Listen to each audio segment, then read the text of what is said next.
Welcome back to the CHEST Guidelines podcast, where we transform complex clinical guidelines into compelling real-world narratives.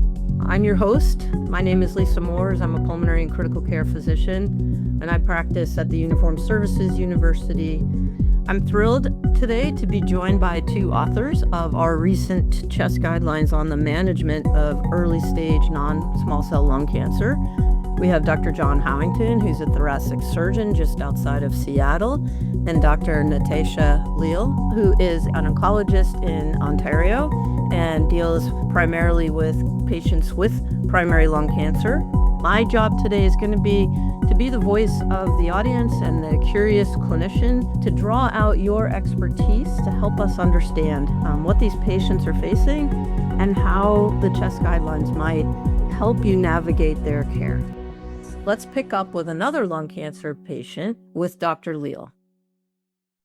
Yes, thank you so much. So for this case of a gentleman in his older 60s, tobacco exposure, he actually came from our lung cancer screening program, and he was found to have, a bigger tumor, 4.5 centimeters. And the big question was, how do I approach this? In the old days, I might have done surgical staging or had a surgical resection, but now, of course, it's many more people as part of that discussion to start talk about, what happens next, who should they see next?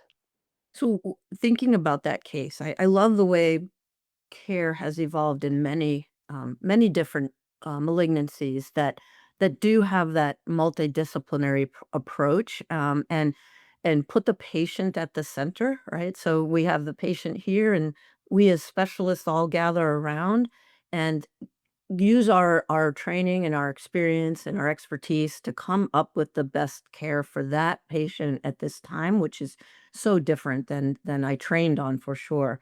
I'm thinking about in this case, who in particular or what specific questions what prompted the surgeon to bring it to the multidisciplinary team prior to the operation? And maybe, John, you could put yourself in that surgeon's role. What questions would you have had? Well, so, in our scenario, the patient would get a, a bronchoscopy for tissue, and then invasive hilar mediastinal staging. That'll be critical. With a 4.5 centimeter tumor, there's a significant incidence, double digit, of occult nodal disease, and that's going to help inform the decision. But it'd also be critical in this scenario, even if the uh, nodes are negative, it's a stage 2A because it's over 4 centimeters. So that patient needs additional treatment. And what we learned now with some trials that have been completed is not only can giving upfront, so neoadjuvant chemo and or immunotherapy be more impactful, but more the patients can get the drugs you plan for them to get before surgery than after surgery. But I just want to clarify, John. So the real key here too, it sounds to me, both of you correct me if I'm wrong, but the fact that we can impact the ultimate plan and the ultimate, hopefully, outcomes with therapy up front, which is different than we used to, right? That we used to do what we were going to do from a surgical standpoint and then pass the patient on to our medical or radiation oncologists. And now we're saying, well, let's hold on. There may be things we do preoperatively that would impact the ultimate care. Yes, it's just, part of the progression of advance in lung cancer treatment. So when I started in this field 28 years ago, you had it resected and hope for the best. And then trials showed that systemic chemotherapy in stage 2 and above gave you an absolute improvement in survival of 5%. So it was worth doing to try and for the whole cohort. Now with chemoimmunotherapy and neoadjuvant trials, you're seeing higher than 10%, depending on the cohort, upwards of 20% movement in survival. So dramatic changes that we had not seen before, and complete pathologic responses from treatment, twice the levels we had seen before. So it really, now when we see someone that's other than stage 1A, those patients are getting presented in multidisciplinary tumor board and putting all the great minds together to come up with the best plan. So what was that conversation like, Dr. Lau? So the surgeon had organized a PET scan, and that showed some uptick in the lesion, plus some N1, some hilar nodes, and they performed an EBIS and found some hilar nodal involvement. So at this point, the second presentation, we all said, "Oh yes, this is very exciting. You go ahead, you stage, and we'll get them into the queue to think about preoperative chemoimmunotherapy." This patient had adenocarcinoma. They had some hilar nodes involved. That the surgeon also sampled 4R and 4L, which were negative, and I think station 7, there's only lymphoid tissue. There was nothing malignant there. Um, for this case, the surgeon actually brought up, so now we just need biomarker testing to move forward. And our pathologist, who's normally very quiet on these calls, piped up and he said, "Well, actually, we do have biomarker results, and this is what they show." And so this patient did have high PD-L1 expression, which means their tumor's inflamed and ideally should respond to immunotherapy. But the pathologist mentioned that the patient also had an ALK fusion or translocation. So this is an oncogene addicted cancer. This patient is, the cancer is most likely to respond to ALK inhibitors or ALK TKIs, and is not so responsive to immune therapy. So this really changed things in terms of what we wanted to offer for perioperative therapy or a perioperative approach. And so I really think today, in our multidisciplinary communities, we really need to work hard to make sure that this molecular testing is happening. We do recommend PDL1. In particular, I think it does improve the discussion. Now, can you treat someone who has a PDL1 negative tumor with chemoimmunotherapy? Of course you can, but I think we did really feel that it really informed the discussion and the immune therapy sensitivity and the chance of success. So we still think that's important. For this patient, though, the evidence now says, well, we have really good data for upfront surgery and then adjuvant targeted therapy. So this kind of really turns the paradigm on its head, right? So now we're not doing anything preoperative. And, in the old days, before we had this, an ALK positive patient with a T2N1 tumor resected would have had adjuvant chemotherapy. Now we've got a study that says that preventive ALK targeting therapy for 2 years actually has better outcomes, better disease-free survival than adjuvant chemotherapy. Mm. So on the one hand, that's great. We've got this great new therapy we can offer. On the other hand, I as a med onc, I'm so nervous now because am I missing out at it's still early follow-up. We don't have the survival data. Not all the patients were given chemotherapy. Am I withholding chemotherapy for someone who might be cured? And will I not find out for 5 to 10 years that I've done the wrong thing by just giving them an ALK TKI? The other question, of course, is could we reverse things and give this patient preoperative therapy? So we're now starting to see some studies coming out where Mm. whether it's a one of these targeted therapies alone, not as successful, but often adding chemo potentially more successful, so that we turn this paradigm into the immunotherapy paradigm. So we're not there yet. For this patient, we'd recommend, upfront surgery, a discussion about adjuvant chemotherapy, which we think is still important to discuss, and then definitely, encourage them to consider receiving adjuvant targeted therapy for up to 2 years. But it really is a rapidly evolving field. I can't imagine how you navigate when we're in this flux, right? Um, Maybe start with what did you all decide in the guideline would be the way to go with a patient like this, but then what would have been very reasonable questions that the patient may have brought to you if you're thinking about that shared decision making that then ultimately determines what you decided to do as a team. Thanks. And I think this is was such a challenge. I think not just in our guideline group, but I think around the world, people are struggling with this. So, um, with upfront resection followed by adjuvant therapy, that's where the best evidence currently is for people with his type of lung cancer. So that's where the guidance has fallen. The recommendation for chemotherapy, we recognize that you can't insist on chemotherapy anymore because the particular study that, is relevant to his kind of lung cancer was targeted therapy versus adjuvant chemotherapy.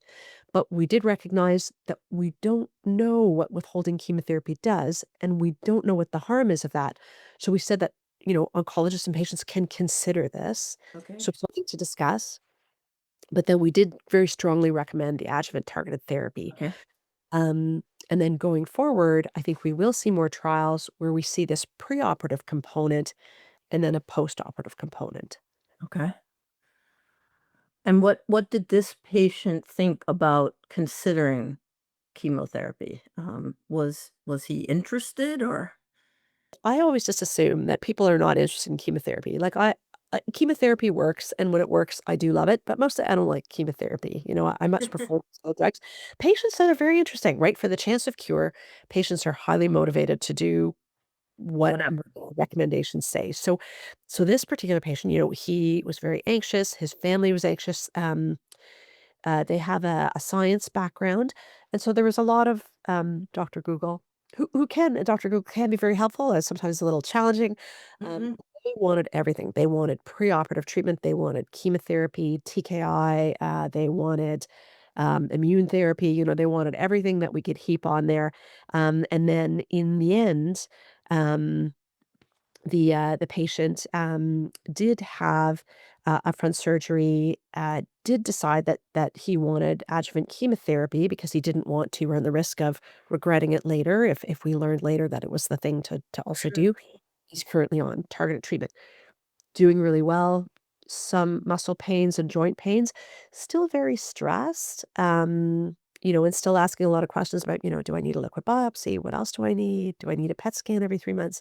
A lot of really good questions, but otherwise doing well, and sort of getting back to life and starting to travel and resume work and important things.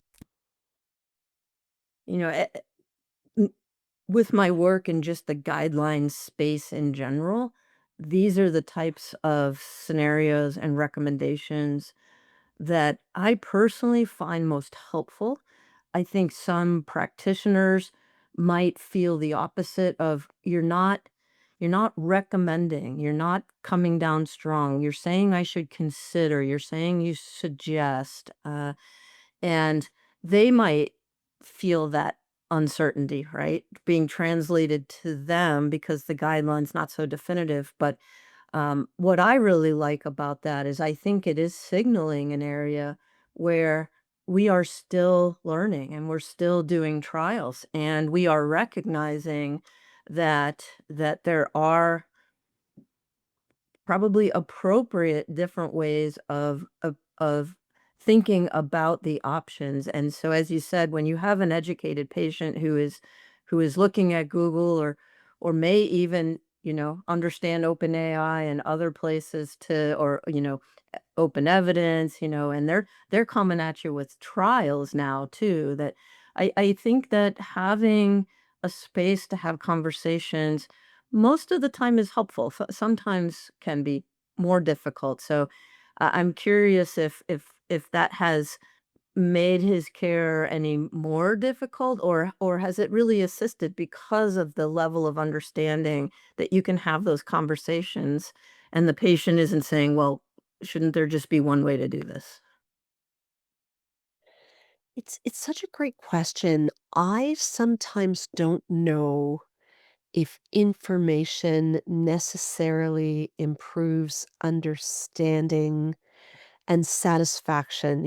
I Mhm. sometimes get the feeling that these are very distinct entities. You would think more information, more understanding, more satisfaction, or more confidence in the decision, but I'm not sure it works that way.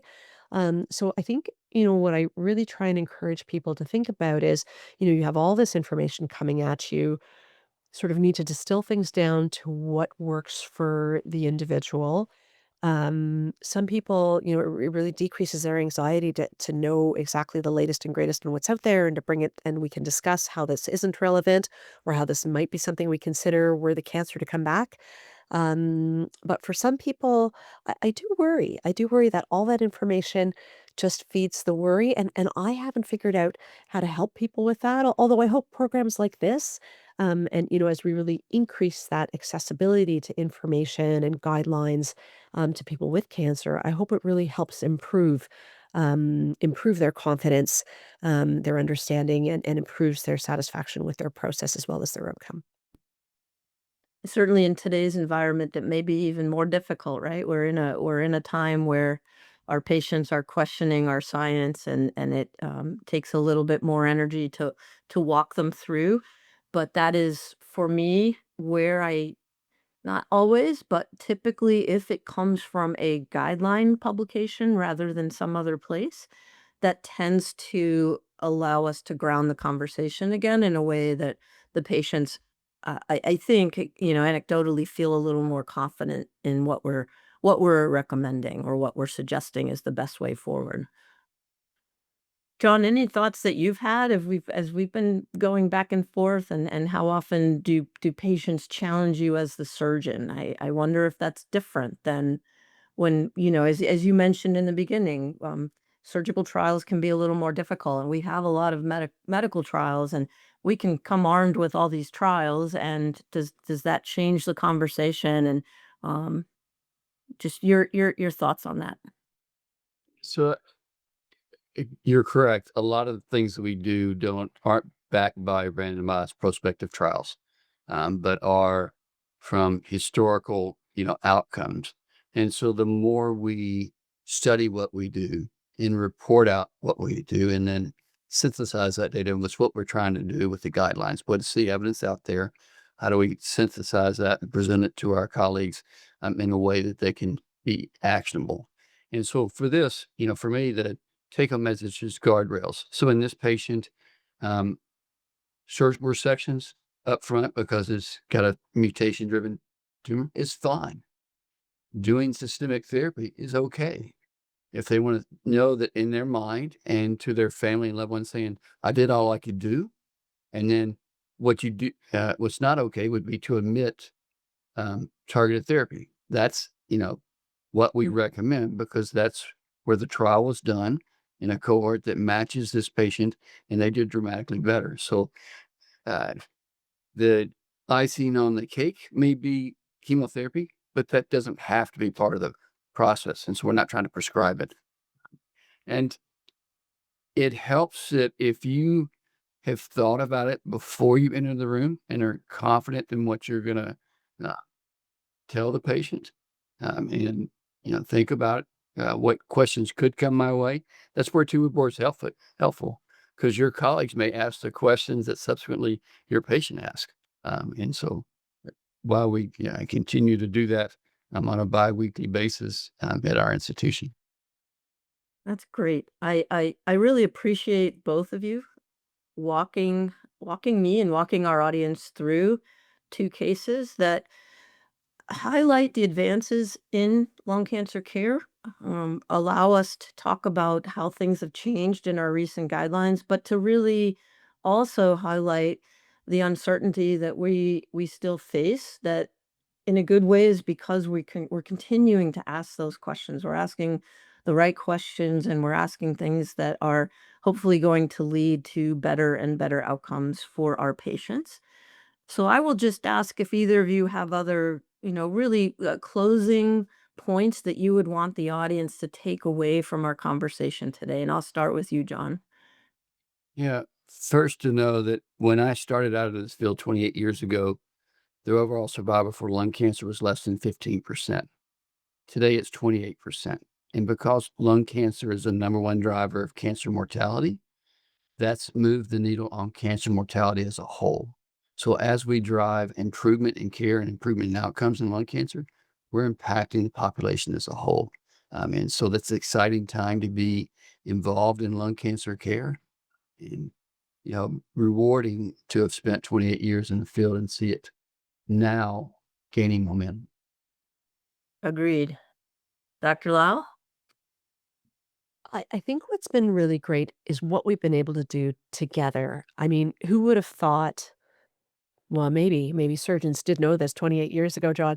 But, who would have thought that surgeons would have been the biggest advocates of upfront chemoimmunotherapy and then immune therapy afterwards, and I think we're just doing such amazing things together.